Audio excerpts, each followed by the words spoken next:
Assalamualaikum warahmatullahi wabarakatuh. Saya ucapkan kepada semua, kepada kelas yang sedang menonton pembentangan kami.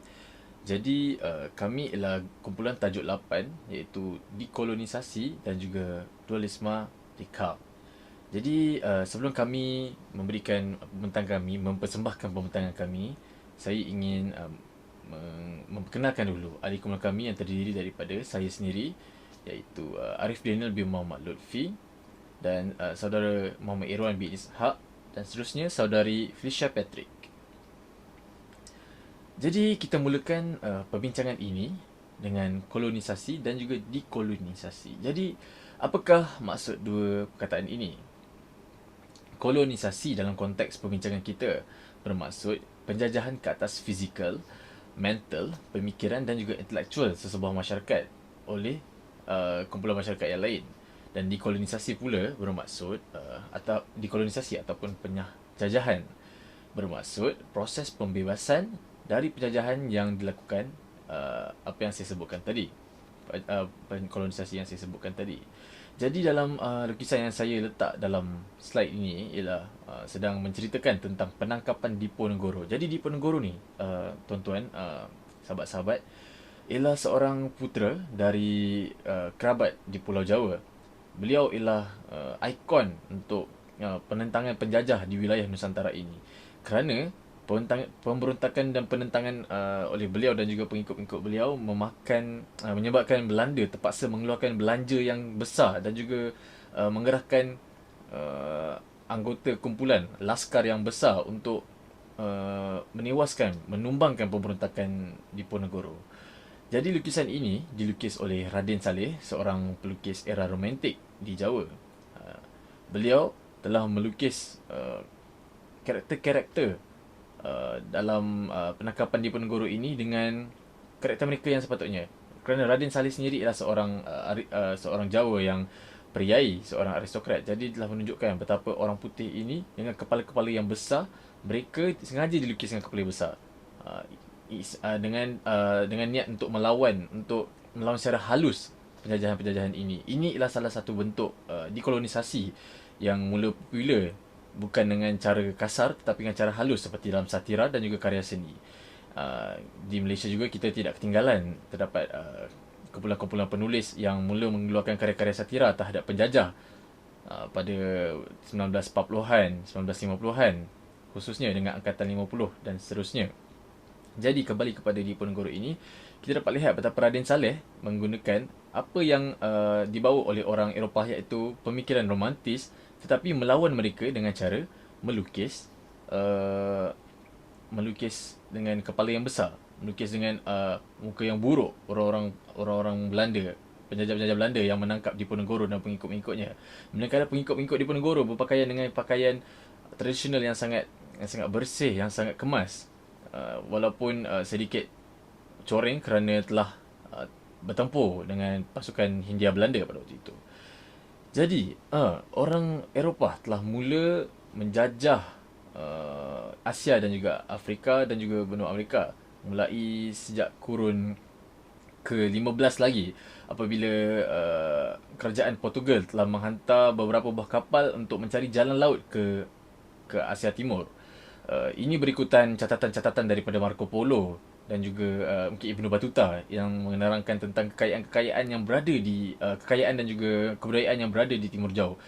Pada mereka ingin menyebarkan idea mereka di kawasan Timur Jauh di samping membolot kekayaan dan juga menyebarkan lagi fahaman-fahaman yang sedang mengalir di benua Eropah pada waktu itu. Jadi secara asasnya mereka bermula apabila berjaya menakluk semula Andalusia daripada kerajaan Arab Moorish pada waktu itu. Mereka berjaya membantai dan juga menghalau golongan Arab Moorish keluar daripada Andalusia dan seterusnya memulakan ekspedisi mencari New World ataupun dunia baru. Dalam ekspedisi ini antara yang mereka temui ialah jalan ke India, jalan mengelilingi Tanjung Harapan, Cape of Good Hope di Afrika Selatan. Mereka juga menemui jalan ke China, jalan laut ke China melalui Selat Melaka. Jadi antara kesan-kesan yang popular kita dapat tahu ialah bagaimana Portugis mula membentuk koloni di beberapa buah tempat di Asia dan di Arab, di Afrika khususnya, dan diikuti oleh negara-negara lain seperti Belanda, Sepanyol dan juga seterusnya British. Jadi menjelang kurun ke-20, boleh dikatakan pengaruh Eropah sangat meluas di benua Asia, Afrika dan juga Amerika. Apabila kita dapat lihat dalam slide ini, di benua Afrika itu sendiri dijajah-jajah, dipecah-pecahkan sesama kuasa-kuasa besar Eropah pada waktu itu.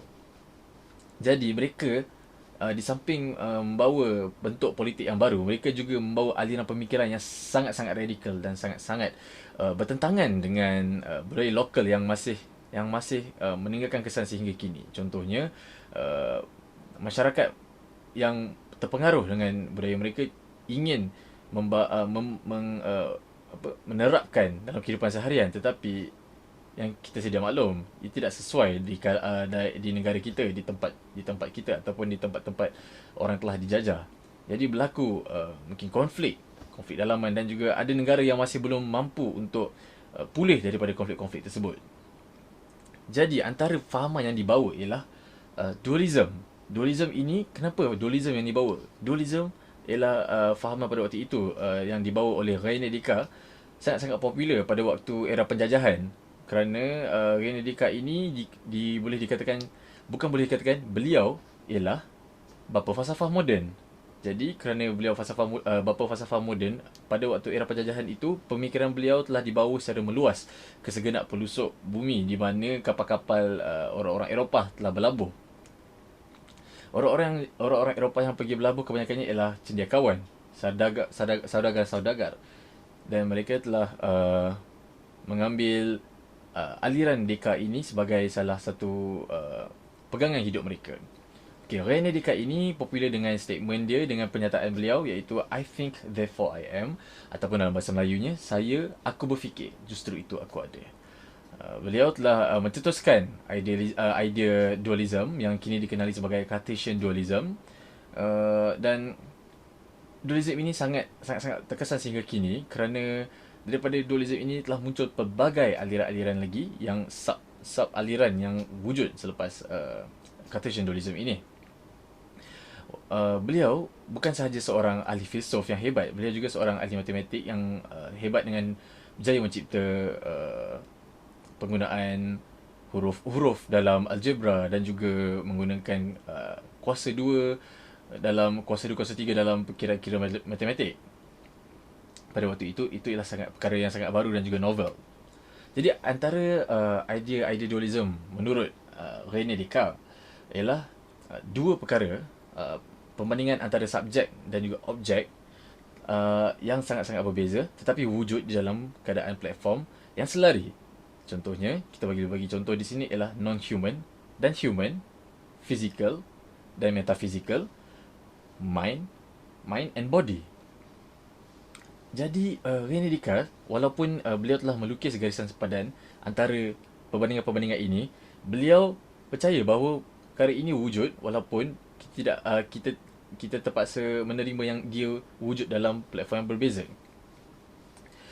Jadi dualism ini merujuk kepada perbandingan dua, seperti yang saya sebutkan tadi. Jadi antara statement-statement yang pernyataan-pernyataan beliau yang sangat-sangat orang kata apa, kekar hingga ke waktu ini ialah sains mengawal fizikal, agama mengawal minda dan jiwa. Jadi pada waktu itu para saintis tidak lagi terikat pada waktu pada kurun ke-17 itu, pada waktu kembangnya rationalism yang dibawa, dualism yang dibawa oleh René Descartes. Saintis tidak lagi terikat kepada golongan agama, tetapi mereka mula mengembangkan daya pemikiran mereka terhadap discovery ataupun penemuan-penemuan baru saintifik. Sebenarnya idea dualism ini wujud kerana René Descartes ingin menentang Galileo Galilei, bukan menentang, memberi komen tentang keadaan Galileo Galilei yang dihukum oleh pihak gereja kerana mengatakan bumi berputar mengelilingi matahari, bukannya sebaliknya. Tapi dalam pada begitu, René Descartes mengaku bahawa Tuhan itu wujud.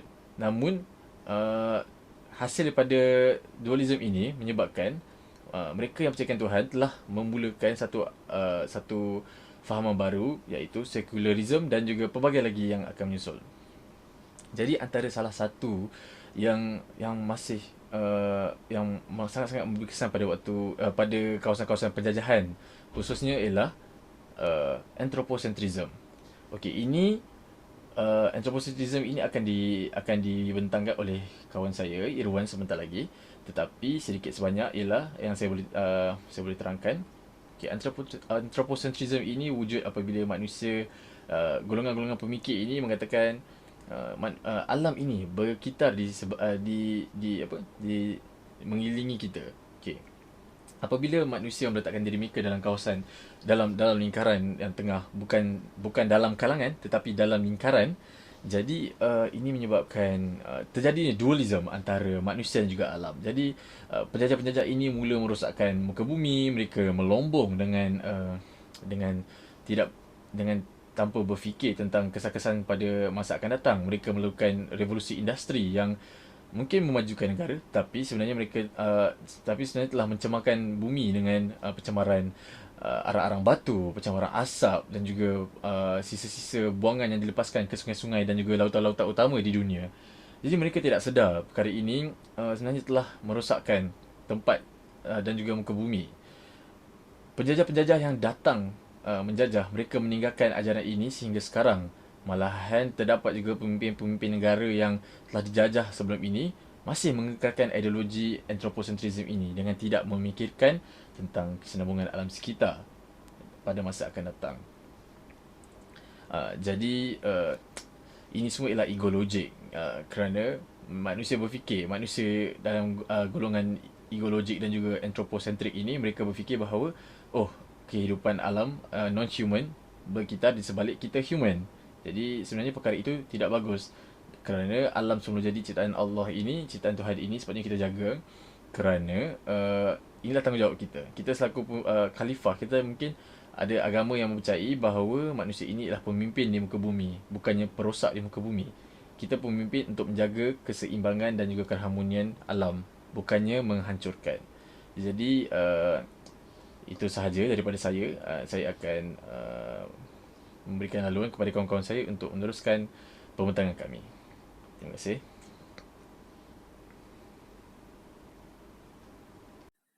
Hari ini saya akan membentangkan tentang pemikiran dan ilmu anthropocentrism. Okey, first sekali dari sudut etimologi, anthropocentrism ini berasal dari perkataan bahasa Yunani. Yunani manusia dan bahasa Yunani kuno, ketron atau pusat.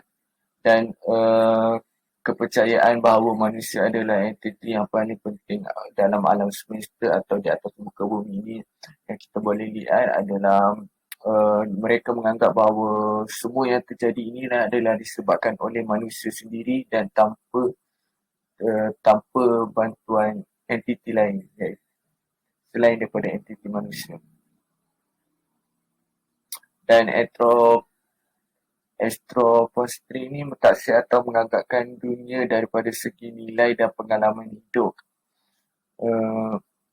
Istilah ini boleh digunakan secara bergantian-gantian dan dengan kemanusiaan, dan beberapa merujuk kepada konsep ini sebagai keunggulan manusia atau keistimewaan manusia di atas muka bumi ini sendiri.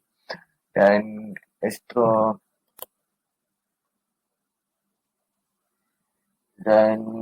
istilah ini boleh digunakan secara macam saya cakap ni, boleh berganti-gantian dengan kemanusiaan, dan beberapa merujuk pada konsep ini sebagai keunggulan manusia atau keistimewaan manusia. Dan anthropocentrism ni dianggap sangat tertanam dalam banyak budaya manusia. Contohnya, konsep utama dalam bidang etika alam sekitar dan falsafah alam sekitar, di mana ia sering dianggap sebagai punca utama masalah di atas muka bumi ini. Dan contohnya masalah yang berlaku di atas muka bumi ini seperti bencana alam, lepas tu tanah runtuh dan pelbagai lagi yang boleh membawa kemudaratan kepada manusia. Dan ini adalah dan Namun terdapat setengah penyokong yang menganggap bahawa masalah ini haruslah ditangani dengan lebih baik, iaitu pencemaran alam sekitar dan pelbagai lagi, supaya manusia dapat hidup dengan lebih tenang dan lebih teratur dan lebih sihat. Dan mereka menganggap bahawa masalah astropositrim ini adalah sangat cetek dalam kalangan manusia. Uh, Setengah penyokong kecemarangan manusia menunjukkan bukti evolusi pesat dalam otak dan kemunculan bakat yang luar biasa seperti yang dimukakan oleh seseorang pemula. Sepanjang sejarah manusia, kami telah berjaya memupuk fakulti kami, membentuk pembangunan kami dan memberi impak kepada dunia yang lebih luas dengan cara yang sengaja agak berbeza daripada proses evolusi ini. Okey, kita akan teruskan pergi kepada dekolonisasi pemikiran, pendidikan dan ekonomi dan undang-undang. First sekali saya akan terangkan tentang pemikiran. Pemikiran ialah membangunkan pemikiran falsafah sendiri yang bersesuaian dengan keadaan tempatan. Yang kedua, tanggungjawab membangunkan pemikiran dan falsafah sendiri dengan daya intelek menggunakan sumber-sumber pemikiran dan falsafah yang dipandu budaya agama. Yang ini kita boleh dapat lihat yang kita tengok adalah tentang pemikiran manusia ini adalah kesan daripada dekoloniasi, iaitu kita boleh tengok terdapat pengaruh unsur-unsur barat, iaitu contohnya terdapat falsafah-falsafah barat dan melalui dekolonisasi ini juga untuk membangunkan pemikiran falsafah sendiri yang bersesuaian dengan keadaan tempatan dan membina satu falsafah yang mengikut acuan sendiri yang tidak dipengaruhi oleh falsafah asing. Tetapi perkara ini jelas tidak bersesuaian dengan masyarakat dan pemikiran kita, dan aplikasi falsafah barat yang tidak universal kerana ini menyumbang kepada keadaan di mana alam ini dimusnahkan, dan implikasi atau kesan kemusnahan alam atas nama sustainable development, dan pembebasan daripada pengaruh pemikiran kolonial. Yang kita tahu kolonial ini adalah satu pemikiran yang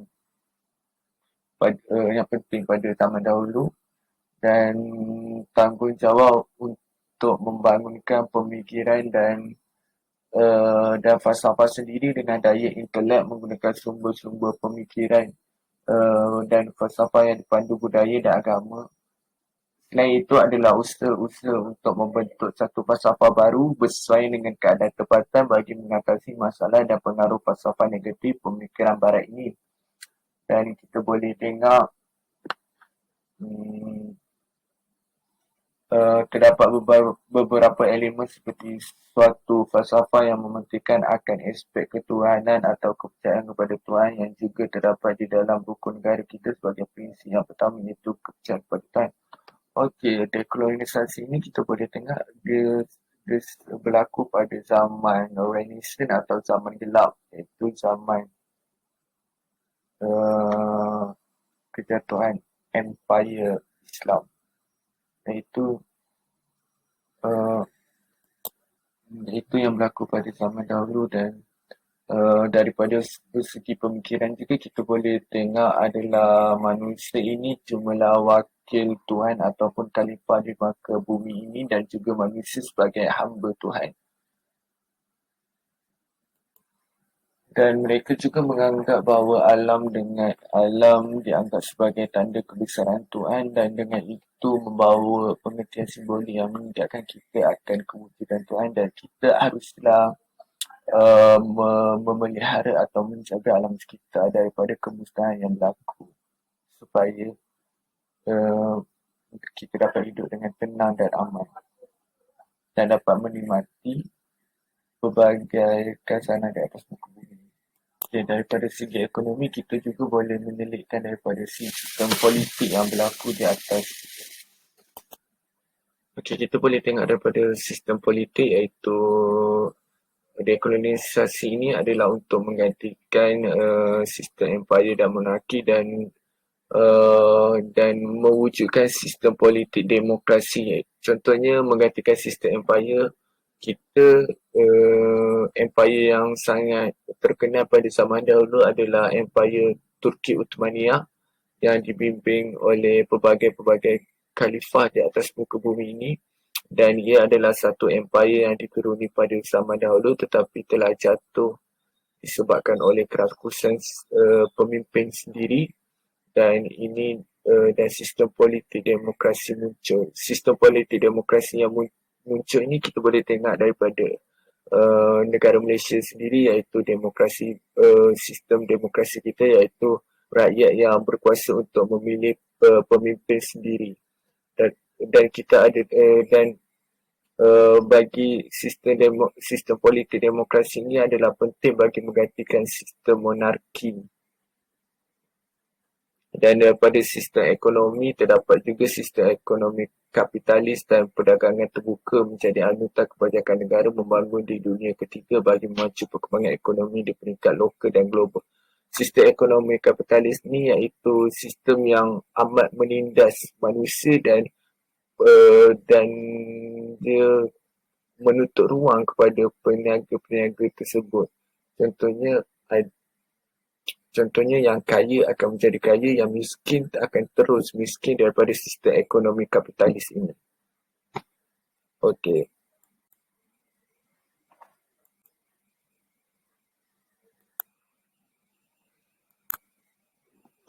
Daripada segi pendidikan juga, kesan daripada dekolonisasi adalah sistem pendidikan ini berkiblatkan kerangka dan paradigma barat, dan kesedaran dalam kalangan masyarakat semakin meningkat. Kesan pakej sistem pendidikan acuan barat yang bukan melahirkan insan bahkan menghasilkan manusia tanpa ruh untuk tujuan aktiviti ekonomi kapitalis global.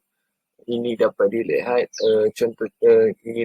iaitu manusia adalah sekarang berfikiran terbuka, iaitu pentingnya ilmu untuk memacu ekonomi kapitalis global supaya lebih maju pada masa akan datang melalui pendidikan ini. Daripada segi undang-undang, kesan daripada dekolonisasi, undang-undang yang berteraskan undang-undang barat, contohnya berlaku perang di India dan mewujudkan pertubuhan bangsa-bangsa bersatu yang untuk mengamankan pelbagai pihak, iaitu selepas perang dunia, dan ini melalui PBB ini juga dapat membantu bagi menjaga keamanan dunia ini daripada berlaku peperangan, contohnya seperti yang berlaku di Palestin, Syria dan pelbagai lagi negara yang sedang bergolak, dan PBB haruslah menjalankan tugas mereka dengan adil dan saksama bagi menghentikan kekejaman yang berlaku di atas muka bumi ini. Dekolonisasi ini dianggap juga bagi menambah info, dekolonisasi ini juga dianggap sebagai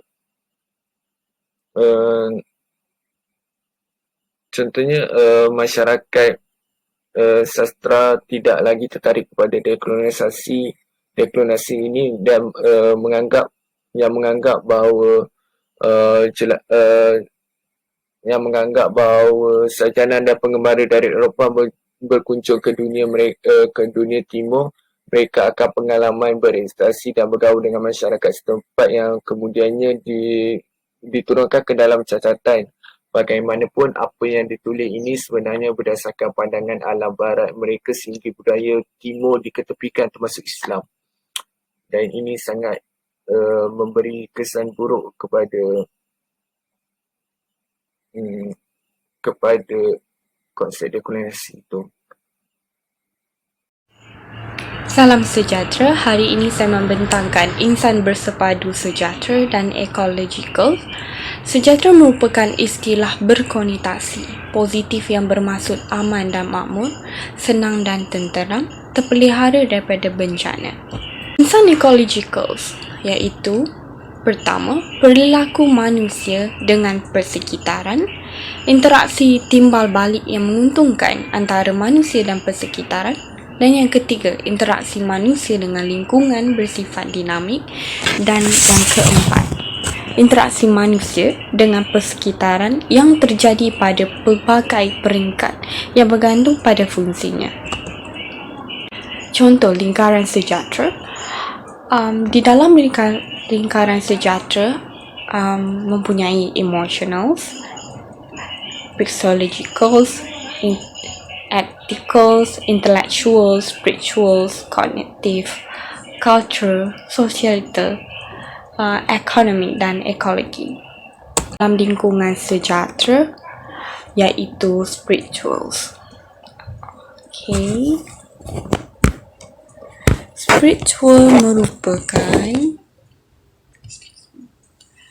Spiritual adalah hubungan dengan Yang Maha Kuasa dan Maha Pencipta. Tergantung dengan kepercayaan yang dianuti oleh individu. Beberapa pakar telah mendalami secara sistematis antara lain menurut Burkhardt 1993, iaitu spiritual meliputi aspek-aspek yang pertama, berhubungan dengan sesuatu yang tidak diketahui atau ketidakpastian dalam kehidupan. Kedua, menemukan arti dan tujuan hidup. Ketiga, menyadari kemampuan untuk menggunakan sumber dan kekuatan dalam diri sendiri dan mempunyai perasaan keterikatan dengan diri sendiri dan dengan Yang Maha Tinggi. Bagi manusia yang mempunyai kepercayaan atau keyakinan, berarti mempercayai atau mempunyai komitmen terhadap sesuatu atau seseorang. Selain P merupakan psikologi, iaitu psikologi berasal daripada bahasa Greek yang bermaksud nafas, kehidupan dan jiwa. Psikologi merupakan istilah akademik dan disiplin gunaan yang melibatkan kajian saintifik tentang proses mental dan tingkah laku. Selain itu, psikologi amat berkaitan dengan kognitif, iaitu yang berhubungan dengan pemprosesan maklumat yang dilihat dari segi fungsi psikologikal seseorang individu. Psikologi menjelaskan bagaimana minda manusia dapat membina konsep, menaluku, membuat persepsi dan mempelajari sesuatu. Justru, psikologi merupakan konsep yang abstrak kerana ia ada kaitan dengan otak manusia pada arah simbolik. Seterusnya, I untuk intellectual. Intellectual merujuk kepada kebijaksanaan manusia. C pula adalah kognitif, iaitu berkaitan dengan proses memperoleh pengetahuan melalui maklumat yang diterima oleh persekitaran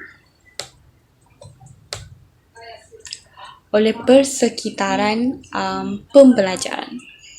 Kata kognitif berasal daripada kognitif Latin yang bermaksud mengetahui. Kognitif melibatkan banyak faktor seperti pemikiran, bahasa, persepsi, ingatan, penaklukan, perhatian, penyelesaian masalah, membuat keputusan dan lain-lain, yang merupakan sebahagian daripada perkembangan dan pengalaman intelektual untuk manusia. Okay. Seterusnya, culture, iaitu budaya, pula adalah perkara yang berkaitan dengan budi dan akal. Okay. Kembali kepada E untuk ethicals, iaitu intellects. Emotionals adalah emosi manusia yang dikawal oleh manusia sendiri. Ecologicals adalah bermaksud interaksi manusia dengan alam sekitar.